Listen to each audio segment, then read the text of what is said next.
ത്വക്ക് രോഗ ചികിത്സയിലാണ്, അതായത് തൊലിപ്പുറമേ ഉണ്ടാകുന്ന അസുഖങ്ങൾക്കാണ് നാൽപ്പാമരം ഏറ്റവും കൂടുതലായി ഉപയോഗിക്കുന്നത്.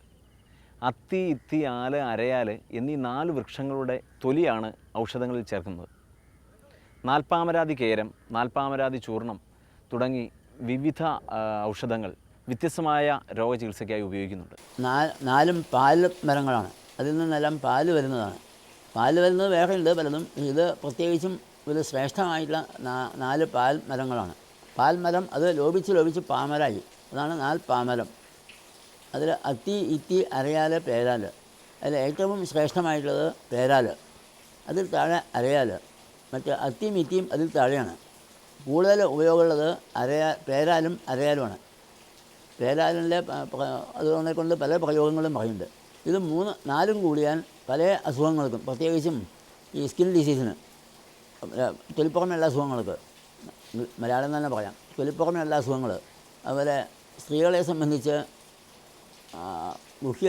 മുഖ്യാശ്രിതങ്ങളായിട്ടുള്ള രോഗങ്ങൾക്ക് വളരെ വളരെ നന്നായിട്ടുള്ളതാണ്. നാൽപ്പാമരം പ്രധാന ഘടകമായിട്ട് വരുന്ന ഒരു തൈലയോഗമാണ് നാൽപ്പാമരാതി കേരം. ഈ നാൽപ്പാമരം, അത്തി, ഇത്തി, പേരാൽ, അരയാൽ ഇവയുടെ തൊലിയും അതുപോലെ പർപ്പടകപ്പുല്ല്, പച്ചമഞ്ഞൾ തുടങ്ങിയ ഈ മരുന്നുകൾ തന്നെ കഷായം വെച്ച് അരിച്ചെടുത്ത് അതിൽ നാൽപ്പാമരം, അതുപോലെ കർളകം, പാടത്തൊലി മുതലായവയെല്ലാം അരച്ചു ചേർത്ത്, കൽക്കമായിട്ട് അരച്ചു ചേർത്തുണ്ടാക്കുന്ന വളരെ ഫലപ്രദമായിട്ടുള്ള ത്വക്ക് രോഗങ്ങളിൽ വളരെ ശ്രേഷ്ഠമായിട്ടുള്ള ഒരു തൈലയോഗമാണ് നാൽപ്പാമരാതി കേരം എന്നത്. ഈ യോഗം തന്നെ നല്ലെണ്ണ ചേർത്ത് നാൽപ്പാമരാതി തൈലമായിട്ടും ഉപയോഗിക്കുന്നു. ഇത് ത്വക്ക് രോഗങ്ങളിൽ വളരെ ശ്രേഷ്ഠമായിട്ടുള്ള ഒരു ഔഷധയോഗമാണ്. തൊലിപ്പുറമേയുള്ള പലതരം രോഗങ്ങൾ ഇപ്പോൾ സർവ്വസാധാരണമാണ്. അന്തരീക്ഷ മലിനീകരണവും ഹിതകരമല്ലാത്ത ഭക്ഷണരീതിയും ഇത്തരം രോഗങ്ങൾക്ക് കാരണമാവാം. പക്ഷേ സസ്യങ്ങളുടെ ഔഷധവീര്യം കലർന്ന എണ്ണകളിലൂടെ പല ത്വക്ക് രോഗങ്ങളെയും ചെറുക്കാൻ കഴിയും. സോറിയാസിസ് അടക്കമുള്ള പല ത്വക്ക് രോഗങ്ങൾക്കും നാൽപ്പാമരമടങ്ങിയ എണ്ണകൾ ഫലപ്രദമായ ചികിത്സയാണ്. നാൽപ്പാമരാതി കേരം ഇത്തരം രോഗങ്ങളെ ചെറുക്കുന്നു.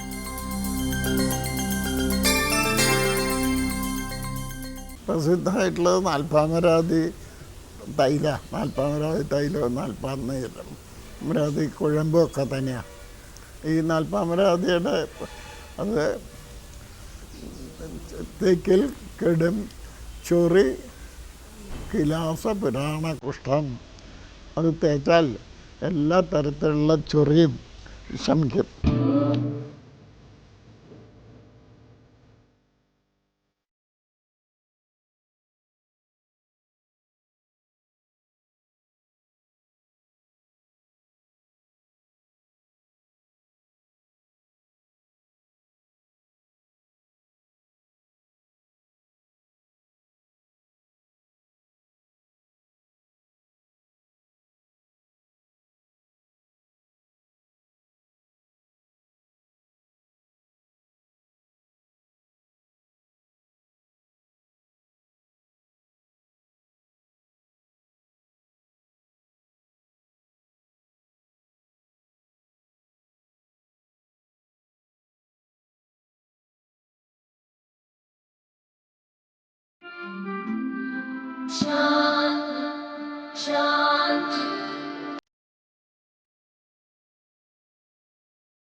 ഇന്നത്തെ കാലാവസ്ഥ കൊണ്ടും അന്തരീക്ഷ മലിനീകരണം കൊണ്ടും നമ്മുടെ തൊലിപ്പുറത്ത് വിവിധ തരത്തിലുള്ള അസുഖങ്ങൾ വരാനിടയുണ്ട്.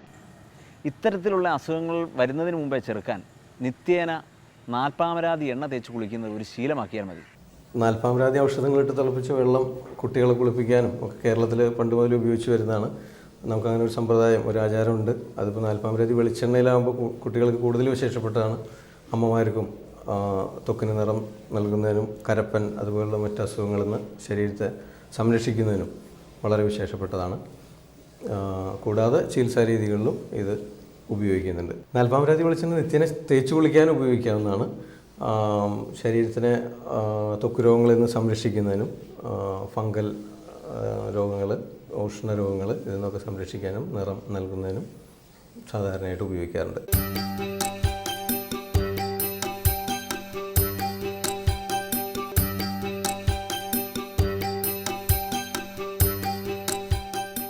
നിത്യേന എണ്ണ തേച്ച് കുളിക്കുന്നത് കേരളീയരുടെ ഒരു പതിവായിരുന്നു.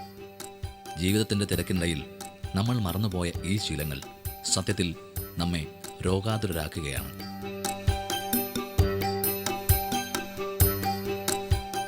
നാൽപ്പാമരാതി എണ്ണ തേച്ചുള്ള കുളി നിത്യേന അല്ലെങ്കിൽ ആഴ്ചയിൽ 2 ദിവസം ശീലിച്ചാൽ തന്നെ പല ത്വക്ക് രോഗങ്ങളെയും അകറ്റാൻ കഴിയും.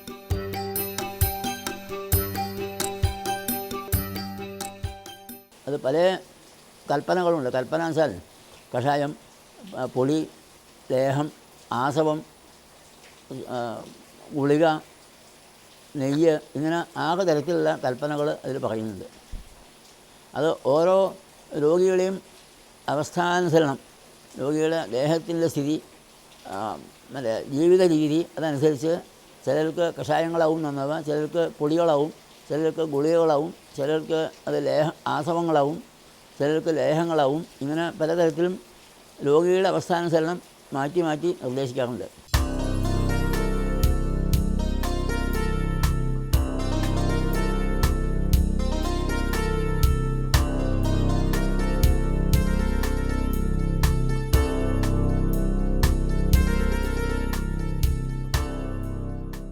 സ്ത്രീകളിൽ ഗർഭാശയാനുബന്ധമായിട്ടുണ്ടാകുന്ന അനേക രോഗങ്ങളിൽ നാം ഈ നാൽപ്പാമരത്തെ വളരെ ഉപകാരപ്രദമായിട്ട് ഉപയോഗപ്പെടുത്തുന്നുണ്ട്. സ്ത്രീകളിൽ നിന്ന് വളരെ സാധാരണമായിട്ട് കാണപ്പെടുന്ന രോഗങ്ങളാണ് ശ്വേതപ്രതരം അഥവാ ലൂക്കേറിയ, വെള്ളപോക്ക് എന്നല്ല നാടൻ ഭാഷയിൽ പറയും. അതുപോലെ രക്തപ്രതരം, അതൊന്നുകൂടി ദുഷിച്ച് അതിൻ്റെ ദുഷിപ്പ് വന്നിട്ട് രക്തത്തോടു കൂടി പോകുന്ന ഒരവസ്ഥയാണത്. ഇങ്ങനെയെല്ലാമുള്ള ഈ രോഗാവസ്ഥയിൽ നാം ഈ നാൽപ്പാമരത്തൊലി, അതുപോലെ പാച്ചോറ്റിത്തൊലിയും കല്ലാൽ തൊലിയും ചേർത്തുകൊണ്ട് ഇതിൻ്റെ കഷായം വെച്ച് അതിനെ തണുപ്പിച്ച് ആ കഷായം യോനി ക്ഷാളനത്തിനായും അതുപോലെ ഈ മരുന്നുകൾ തന്നെ കഷായം വെച്ച് അകത്തേക്ക് കഴിക്കുന്നതിനും നൽകുന്നു. ഈ പറഞ്ഞ മരുന്നുകൾ, ഈ നാൽപ്പാമരവും അതുപോലെ പാച്ചോറ്റിത്തൊലി, കല്ലാൽ മുതലെല്ലാം പൊടിച്ച് നല്ല സൂക്ഷ്മ ചൂർണമാക്കിയിട്ട് അത് ഒരു 10 ഗ്രാം വീതം തേനിൽ ചാലിച്ച് കഴിക്കുന്നതിനും അതുപോലെ ഈ പൊടി തന്നെ യോനിയിൽ വിതറുന്നതിനുമായിട്ടെല്ലാം ഉപയോഗിക്കുന്നു. ഇങ്ങനെ നമ്മൾ ചെയ്യുന്നതുകൊണ്ട് യോനിയിലുണ്ടാകുന്ന ആ ശ്വേതപ്രതരം കൊണ്ടുണ്ടാകുന്ന ആ വ്രണത്തെ ഹനിക്കുന്നതിനും അതുപോലെ ഇൻഫെക്ഷൻ ഉണ്ടാകുന്നതിന് മാറ്റിയെടുക്കുന്നതിനും ആ ഭാഗത്ത് ചൊറിച്ചിലും ദൂഷിച്ച മണവുമൊക്കെ വരുന്ന അവസ്ഥയിൽ ഈ ചൂർണം വിതറുന്നതുകൊണ്ട് വളരെയധികം ഫലപ്രാപ്തിയുള്ളതും അതുപോലെ നാം അനുഭവം കണ്ടറിഞ്ഞിട്ടുള്ള ഒരു സിദ്ധയോഗമാകുന്നത്.